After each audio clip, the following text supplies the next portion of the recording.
एक same case Delhi का हमारे पास था, पुलिस आई कोलकाता की, आया उसको उठा लिया, फैमिली का फोन आया हमारे पास, हम इमीडिएटली फटाफट से कोर्ट पहुंच गए।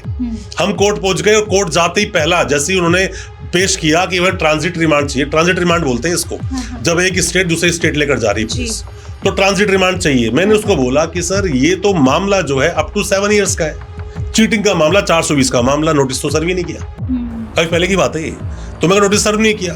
सत्येंद्र अंटिल का जजमेंट है और पीछे अरनेश कुमार का जजमेंट है, तो जज साहब ने उसको वहीं के वहीं छोड़ा। पहले ये बोला पहले नोटिस दो, पहले पूछताछ करो, ऐसे अरेस्ट नहीं कर सकते आप। तो कई बार आपके वकील साहब वहां से आपको निकाल के ले आते हैं। अब मान लीजिए पेपर सब लिए, बेल पे आर्गुमेंट हो गया, बेल डिसमिस कर दी, बेल डिसमिस कर दी ना, नो प्रॉब्लम। अब पुलिस यहाँ पे रिमांड मांग रही है कि हमें 7 डेज का रिमांड दो, फिर आप बोलो कि भाई 7 डेज का रिमांड किस लिए, कल से तुम्हारी कस्टडी में है, तुम्हें कहीं दूर जाना नहीं रिकवरी करने के लिए, कोई ऐसा पेपर नहीं जो तुम्हें जाके रिकवर करना है या जाके सीज करना है, आपके पास ये बंदा रखना है, तो 1 दिन का रिमांड बहुत है। फिर जज साहब कहते हैं 2 दिन का रिमांड, तो आपने रिमांड का टाइम बचवा लिया, 7 दिन से अब वो चला गया। अब वो समझ चुका है पुलिस वाला कि मैं इसको मार पीट नहीं सकता, अगर मारूंगा पीटूंगा वकील यहीं पहुंच जाएगा इसका, तो मार पिटाई से बच जाता है वो आदमी। अब जैसे ही वो पेश करेंगे मैं दोबारा बेल लगाऊंगा कि भाई अब तो पुलिस को जो पूछताछ करनी थी, जो कस्टडी में लेना था, सब कुछ तो मिल गया, हर चीज पुलिस की कस्टडी में है। अब इसको जेल भेज के पर्पस कौन सा फुलफिल होने वाला है? किसी इंसान को सिर्फ जेल इसलिए भेजना है कि जेल का टेस्ट उसको करवाना है, सिर्फ टेस्ट देने के लिए जेल नहीं भेजना किसी को। इंसान का फंडामेंटल राइट का वायलेशन तो होता ही है। Bail is a rule and jail is exception, Balchand Baliya की जजमेंट ने बोला सुप्रीम कोर्ट राजस्थान की जजमेंट में। तो ऐसे में बेल मिलनी चाहिए। और ये भी बात बोली गई सुप्रीम कोर्ट के द्वारा, वो बोलते हैं किसी भी इंसान को जब हम किसी को जेल भेज देते हैं या उसमें रखना जेल के अंदर, ना ही तो प्यूनिटिव है ना प्रिवेंटेटिव है। जेल हमें बेल देने का मतलब सिर्फ इतना सा होना चाहिए कि वो इंसान आगे ट्रायल को कंटिन्यू वे में फॉलो करेगा, जब जरूरत होगी तब वो आएगा, ट्रायल में सहयोग करेगा, पुलिस जब बुलाएगी उसके पास जाएगा, कोऑपरेशन करेगा। जब इन्वेस्टिगेशन कंप्लीट है, सब कुछ पूछताछ हो गई, चार्जशीट लगानी है ना, चार्जशीट लगा लेना।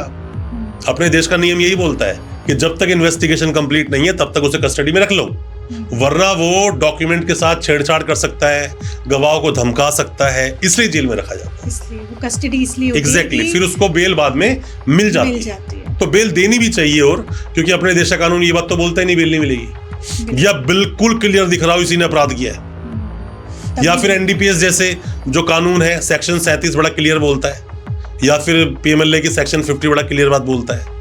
हम बात करें पॉक्सो की, सेक्शन 29 बड़ा क्लियर बोलता है कि बर्डन ऑफ प्रूफ किस पे चला गया, सीधा एक्यूज पर, तू प्रूफ कर भाई तूने अपराध नहीं किया। देश का कानून क्या बोलता है, बर्डन ऑफ प्रूफ किस पर है, स्टेट पर, तो स्टेट को करना है, स्टेट प्रूफ करना है, but state must stand on their own legs. पहले वो अपने केस पर खड़ा तो हो कि भाई ये केस है मेरा, उसके बाद तो किसी को अरेस्ट करोगे ना।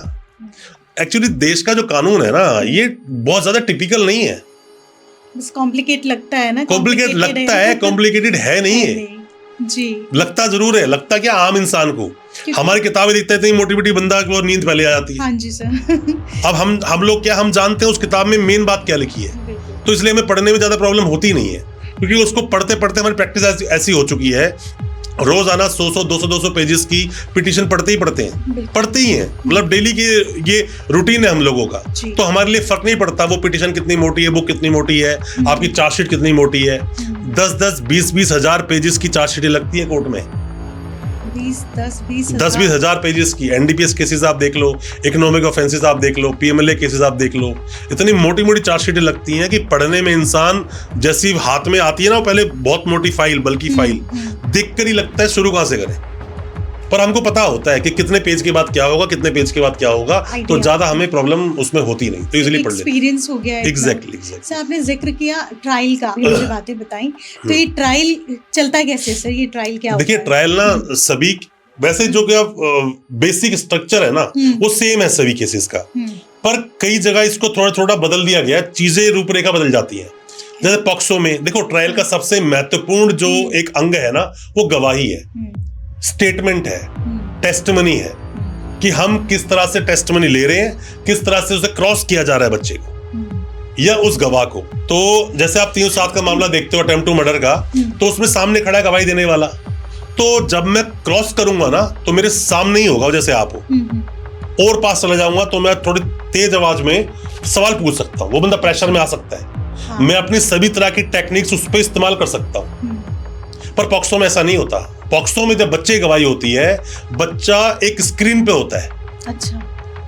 मैं यहाँ बैठा हूँ, सामने जज साहब बैठे हैं, सारे पीबी साहब बैठे हैं, मेरा एक दो कोई स्टाफ है वो बैठा है, एक पुलिस वाला वहाँ बैठा हुआ है और एक स्टेनो वगैरह कोई हो सकता है वहाँ पर, एडिटर हो सकता है। तो टोटल 6-7 बंदे ही उस कोर्ट रूम में होते हैं। ठीक है। अब सवाल मैं पूछ रहा हूँ स्क्रीन पे।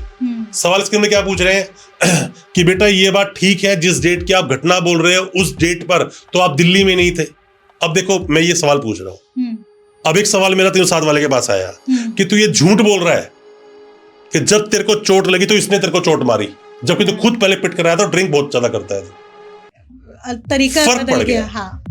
मैं उसको थोड़ा लाउडर होकर सवाल पूछ सकता हूँ, थोड़ा पोलाइट होकर सवाल पूछ सकता हूँ, उसके शोल्डर पे हाथ रख सकता हूँ, टच कर सकता हूँ मैं उसे। पर यहाँ तो बच्चा दूर बैठा है ना, और बच्चे से मैं कोई भी ऐसा इंक्रिमिनेटिंग सवाल पूछ नहीं सकता। सवाल थोड़ा सा भी गलत पूछा, जज डिसअलाउड कर देगा मुझे, डिसअलाउ। तो बहुत टफ है पॉक्सो में, पॉक्सो बहुत टफ है। और साथ में देखो, कोई भी जो पुलिस ने पूरी इन्वेस्टिगेशन की, उस इन्वेस्टिगेशन को हम तोड़ सकते हैं।